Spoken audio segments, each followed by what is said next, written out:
रात का वक्त था। आसमान पर चांद और सितारे चमक रहे थे। अचानक सुनहरी आवाज गूंजी।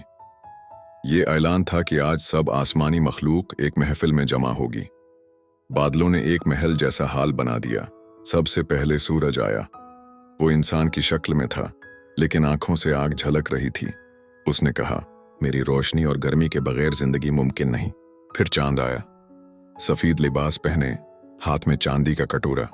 उसने कहा, मैं अंधेरों को सुकून देता हूं, मगर लोग अक्सर मुझे सिर्फ खूबसूरती समझते हैं। बादल गरवा की सूरत में आए। उनके कपड़ों पर बारिश की बूंदें थीं। उन्होंने कहा, हम जमीन की प्यास बुझाते हैं। अगर हम न हों तो सब कुछ सूख जाए। छोटे बच्चे दौड़ते हुए अंदर आए। उनके हाथ में चिराग थे। उन्होंने कहा, हम अंधेरों में रास्ता दिखाते हैं। एक लड़की आई। उसके बाल झोंके की तरह उड़ रहे थे। वो बोली, मैं हरकत और ताजगी हूं। अगर मैं न हूं तो सब रख जाए। रंग बिरंगी लिबास में एक जवां औरत आई। उसने कहा, मैं उम्मीद और खुशी हूं। बारिश के बाद रंग बिखेरती हूं। सब अपनी कुर्सियों पर बैठ गए। एक एक ने अपनी अहमियत बयान की। फिर अचानक अंधेरा छा गया।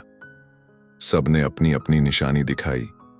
सूरज ने रोशनी, चांद ने चांदनी, बादलों ने खुशबू, सितारों ने चिराग, हवा ने झोंके और कौसे कुज़श ने रंग।